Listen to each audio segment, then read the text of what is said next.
हाँ हाँ।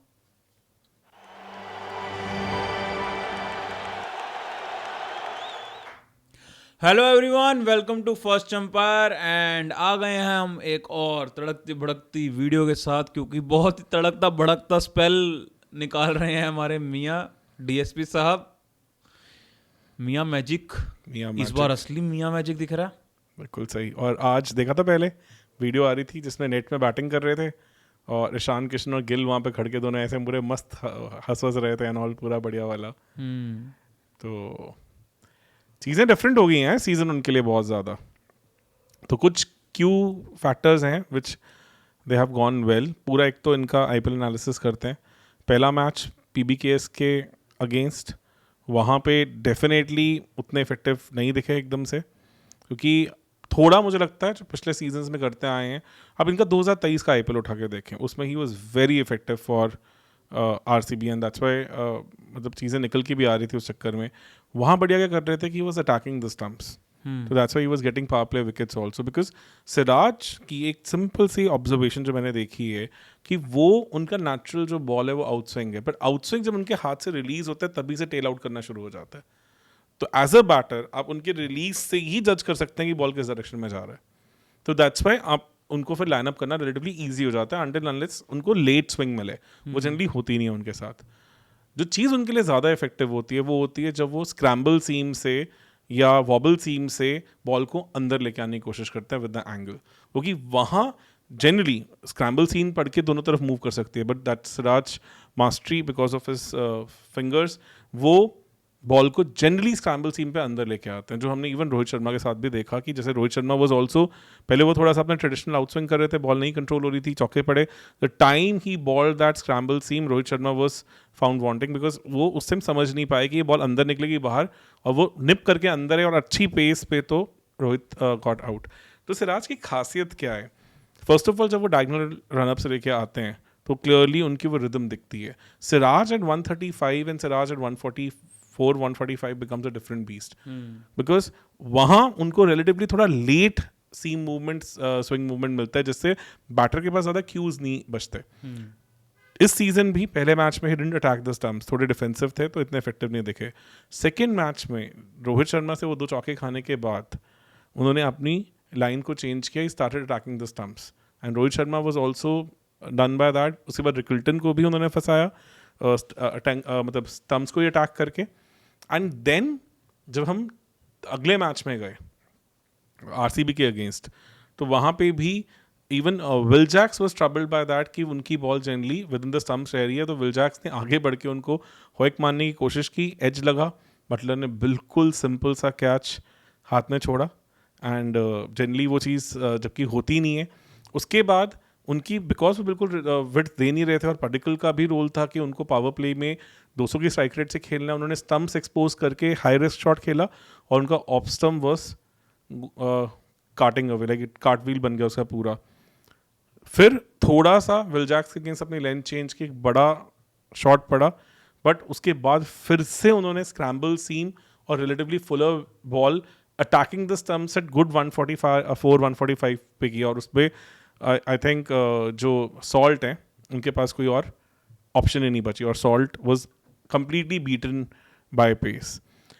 This is something which we have seen in IPL 2023 and we missed that in IPL 2024, at least in the first leg of IPL, वो चीज़ दिखी ही नहीं।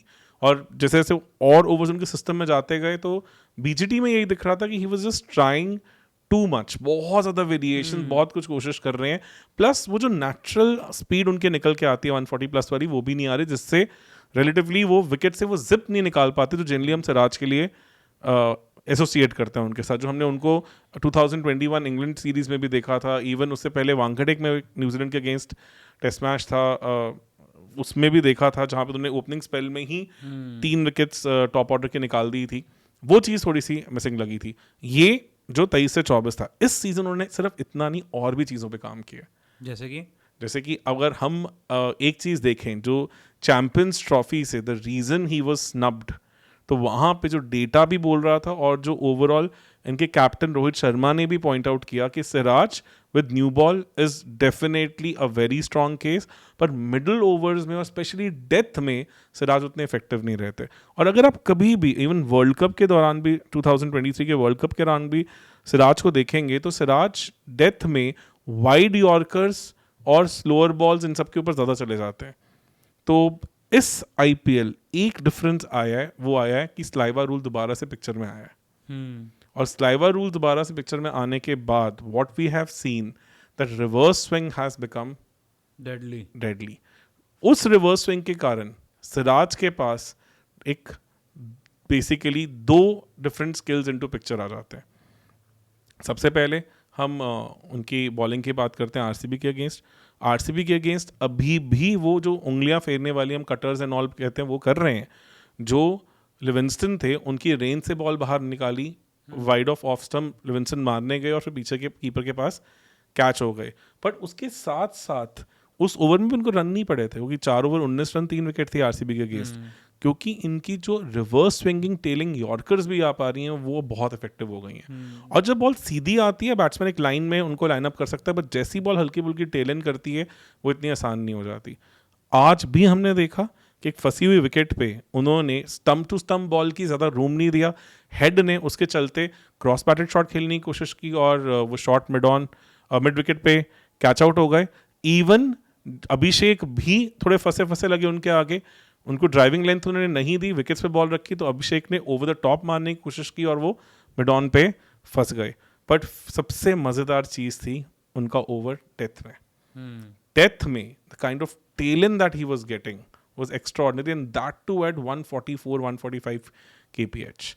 अनिकेत उनको पहले एक जिस तरह से लिविंगस्टन को फंसाया था वैसे ही आउटसाइड ऑफ स्टंप एक उंगलियों फेरने वाली बॉल की जो ऑलमोस्ट वाइड होती बची. उससे क्या हो गया कि बैट्समैन जनरली थोड़ा सा खुल जाता है और वो कोशिश करता है कि मैं ऑफ साइड थोड़ा चला जाता हूं. और ऑफ साइड अगर आपको जाना है तो आप ओपन स्टांस ही रखोगे, आप क्लोज स्टांस रखोगे. ओपन स्टांस आप लेग की तरफ जाने की कोशिश करोगे, क्लोज स्टांस से आप ऑफ साइड एक्सेस कर सकते हो. जैसे ही बैट्समैन क्लोज स्टांस में आया उनकी अगली बॉल आई टेल करती हुई यॉर्कर. और क्लोज स्टांस का मतलब है कि जो आपका अगला वाला पैर है वो कैंची बन के फंसेगा ही फंसेगा. और जब तक 140-45 पे आपको इतना टाइम ही नहीं मिलता कि आप उसे एडजस्ट कर सकें. तो जो टेल करती हुई बॉल आई, अनिकेत थे वो पैर निकाल ही नहीं पाए बाहर और प्लम LBW हो गए. इसलिए वो भी बहुत ज़्यादा सरप्राइज थे. उन्होंने रिव्यू भी लिया, बट डेफिनेटली वो हिटिंग द स्टंप्स था, 3 रेड्स आई.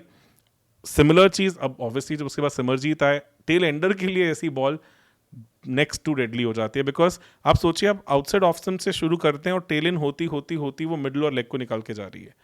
तो from a tell Anders point of view उन्होंने शायद initial line of the ball देखी, विद एंगल स्विंग करने की कोशिश की बैट को स्विंग, और जो बॉल एक्स्ट्रा टेल इन करी उसके कारण बैट को अच्छे से मिस करती हुई उनके स्टंप्स को निकाल के बाहर ले गई.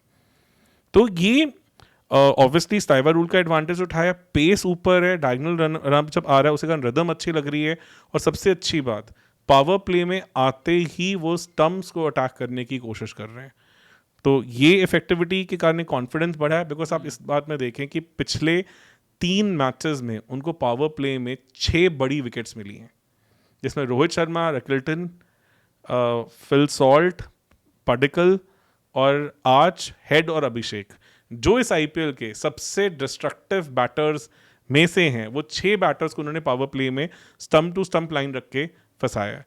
और जब ये स्लाइवा रूल के आने के बाद उनकी जो वो डेडली इन स्विंगिंग रिवर्स स्विंगिंग यॉर्कर भी कामयाब होने के कारण उनकी जो आउटसाइड ऑफ स्टंप बॉल होती है वो फिर उस तरह से डबल एज स्वॉर्ड की तरह काम करती है बैटर के लिए. बिकॉज बैटर बाहर जाती बॉल के कारण थोड़े क्लोज स्टांस से जब आता है तो फिर वो रिवर्स स्विंग के ऊपर फंस जाता है. तो all in all credit goes to Siraj for reviving his skill set and also to his coach Ashish Nehra.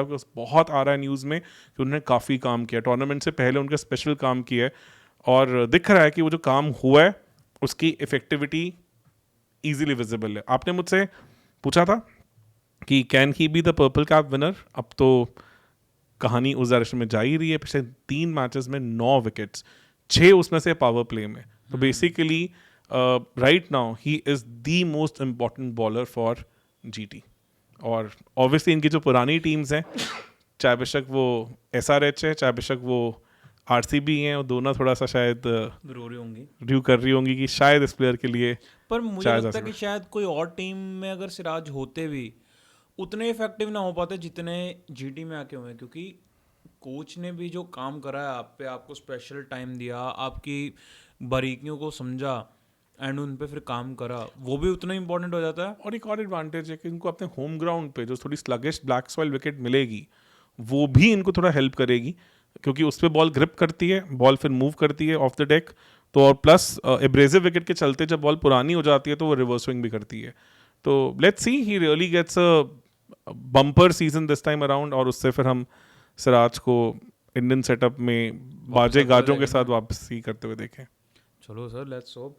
And guys आप भी ज़रूर बताएं हमें कि आपको क्या लगता है मोहम्मद सिराज क्या इस साल पर्पल कैप लेके जा पाएंगे। मुझे बहुत स्ट्रांग फीलिंग आ रही है कि वो पूरे पूरे लग रहे हैं। पर्पल कैप नहीं भी होंगे, टॉप 3 में मेरे को लग रहा है पक्का होंगे। अगर तो ऐसे ही चलते रहे फिर तो पर्पल कैप भी पक्की है। पर good thing, good science, India को इंग्लैंड टूर के लिए फाइनली अब लग रहा है कि 2 सीमर अब हमारे बढ़िया रेडी हो रहे हैं, बुमराह भी और सिराज भी। And Siraj is looking like proper number 2 bowler, not just number 3, number 2 bowler लग रहे हैं अब वो। पर Shami in test match becomes a beast, let's see. तो 3 तो तब भी खेलेंगे 3 ही। अगर हैं तो इंडिया के लिए बहुत सही है। ये 3 अगर खेले हैं तो फिर तो आई आपको लग थिंक रहा है शामी खेलेंगे हाँ पीसीटी तो डेफिनेटली यार, बिकॉज इंग्लैंड। हाँ वो मतलब इंग्लैंड तो कोशिश करेंगे वो जाने की डेफिनेटली। चलो let's hope. So pace trio हमारा पूरा हो जाएगा अगर हम सिराज को इसी फॉर्म में देखेंगे। एंड मोस्ट ऑफली मेरे को लग रहा है वैसे ही जाने वाला है। He is high on confidence and plus fitness को लेके उनका वैसे भी ज़्यादा कंसर्न आता ही नहीं है कभी भी। नहीं आता, वो तो वर्क हॉर्स हैं यार, वो हाँ, तो इतने मतलब बड़े दिल के बॉलर हैं कि लगे ही रहते हैं, अपना पूरी जान झोंक देते और हैं। बहुत गिने चुने बॉलर्स होते हैं। बिल्कुल सही। सो रियली गुड टू सी कि जो लॉन्ग स्पेल करने वाले बॉलर हैं वो हमारे फॉर्म में भी आ रहे हैं। तो जब ये लॉन्ग स्पेल करने वाले बॉलर फॉर्म में आ जाएं तो सोचो क्या ही आप टेस्ट मैच में कर सकते हो। So all in all good thing. And GT के स्टेक्स बहुत ज़्यादा ऊपर जाएंगे जस्ट बिकॉज कि सिराज जैसा बॉलर इनके पास है। एंड हर बार नेहरा जी कुछ ना कुछ पिटारे में से अपने निकाल ही लाते हैं। इस बार सिराज को निकाल के लाए, विच वॉज नॉट एक्सपेक्टेड, बिल्कुल सही। But really happy for player like Siraj कि यही होता है तरीका बाउंस बैक करके आप दुनिया को दिखाते हो कि भाई कि what I am made of. So let's hope कि we see him performing really well throughout the IPL as well as in upcoming Indian tours.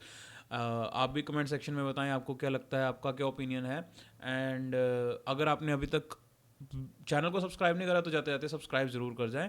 And ऐसा सही हमारा और भी लॉन्ग फॉर्म कंटेंट है तो वो हम मेंबर्स ओनली कंटेंट बनाते हैं। तो if you want to explore तो आप हमारी मेंबरशिप भी ट्राई कर सकते हैं। Thank you so much. Thank you.